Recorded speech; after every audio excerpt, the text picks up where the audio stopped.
Hello friends, ലിസുവിൻ്റെ birthday വ്ലോഗാണ് കേട്ടോ. അപ്പോൾ കുറച്ച് ദിവസമായിട്ട് ഞാൻ ഇത് എടുത്ത് വെച്ചിട്ടുണ്ടായിരുന്നു. എഡിറ്റിങ്ങിനൊന്നും സമയമില്ലാത്തതുകൊണ്ട് ഇത് അങ്ങനെ വെച്ചിട്ടുണ്ടായിരുന്നതാണ്. അപ്പോൾ ഇന്ന് എന്തായാലും ഇത് നമുക്ക് പോസ്റ്റ് ചെയ്യാം അല്ലേ.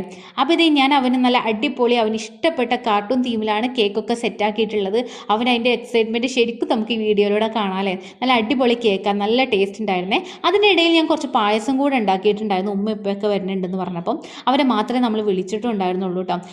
അവന് നല്ല അടിപൊളി ഗിഫ്റ്റൊക്കെ കൊണ്ടുവന്നത്. പിന്നെ അതൊക്കെ അൺബോക്സ് ചെയ്തപ്പോൾ നല്ല അടിപൊളി ഡ്രസ്സും കൂടെ ആയിരുന്നു. അപ്പോൾ അവൻ വിചാരിച്ച് കേക്ക് കട്ട് ചെയ്യാൻ വേണ്ടി അതുകൂടെ ഇടാന്ന്. പിന്നെ അതൊക്കെ പെട്ടെന്ന് ചേഞ്ച് ചെയ്ത് വന്നു. അവന് ഭയങ്കര ഇഷ്ടമായിട്ടുണ്ടായിരുന്നു കേട്ടോ ഡ്രസ്സും. പിന്നെ പെട്ടെന്ന് ചേഞ്ച് ചെയ്ത് ഞങ്ങൾ കേക്കൊക്കെ കട്ട് ചെയ്യാൻ വേണ്ടി പോകലാണ്. ആരുടെ ബർത്ത്ഡേ വന്നാലും കത്തി അവൻ പിടിക്കണം എന്നുള്ളതില്ല കേട്ടോ. അവന് കട്ട് ചെയ്യാൻ വേണ്ടി കൂടണം, എന്നാലും അവനൊരു സമാധാനം കിട്ടുള്ളൂ കേട്ടോ. അവൻ്റെ ബർത്ത്ഡേ ആയപ്പോൾ പിന്നെ അവൻ ഒന്നും കൂടെ ഹാപ്പിയാണ് കേട്ടോ. പിന്നെ എല്ലാവരും ഇതേ കേക്കൊക്കെ വായിൽ കൊടുത്തു. അതിൻ്റെ ഇടയിൽ ഞാൻ വേഗം പോയിട്ട് പ്ലേറ്റൊക്കെ എടുത്തു വിടുന്നു കേട്ടോ, കേക്കൊക്കെ കട്ട് ചെയ്ത് അവരെ കയ്യിൽ കൊടുക്കാൻ വേണ്ടിയിട്ട്. അല്ലെങ്കിൽ അത് കൈവച്ച് മാന്തി അവരെന്നെ കഴിച്ച് തീർക്കും. അപ്പം ഞാൻ വിചാരിച്ച് പ്ലേറ്റിലാക്കി കൊടുക്കാമെന്ന്. പിന്നെ ഒരു സൈഡിലോട്ട് മാറ്റി അവൻ ഇതേ കണ്ടടന്ന് ഊരാതെ തന്നെ കേക്ക് തിന്നുകൊണ്ടിരിക്കണമായിരുന്നു. പിന്നെ ഞാനിതേ അവന് സർപ്രൈസ് ആയിട്ട് 2 ഗിഫ്റ്റും കൂടെ മേടിച്ച് സിത്തുവിൻ്റെ ലാജിനി കയ്യിൽ കൊടുത്തിട്ടുണ്ടായിരുന്നേ. ഭയങ്കര സന്തോഷമായി. അവൻ ഒരിക്കലും വിചാരിച്ചിട്ടില്ല കേട്ടോ ഇങ്ങനെ ഗിഫ്റ്റ് കിട്ടുമെന്നും. കാരണം നമ്മൾ പുറത്തുനിന്ന് ആരും വിളിക്കാത്തതുകൊണ്ട് തന്നെ ഗിഫ്റ്റൊന്നും ഇല്ലായിരുന്നേ.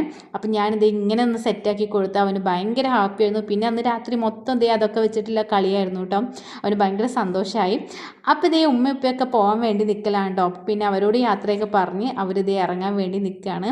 ലിസു പിന്നെ ഫുള്ള് കളിയിലായിരുന്നു കേട്ടോ. അപ്പോൾ നമ്മുടെ വീഡിയോ ഇഷ്ടമായെങ്കിൽ ലൈക്ക് ചെയ്യണം. അടുത്ത വീഡിയോയിൽ കാണാം. ബൈ.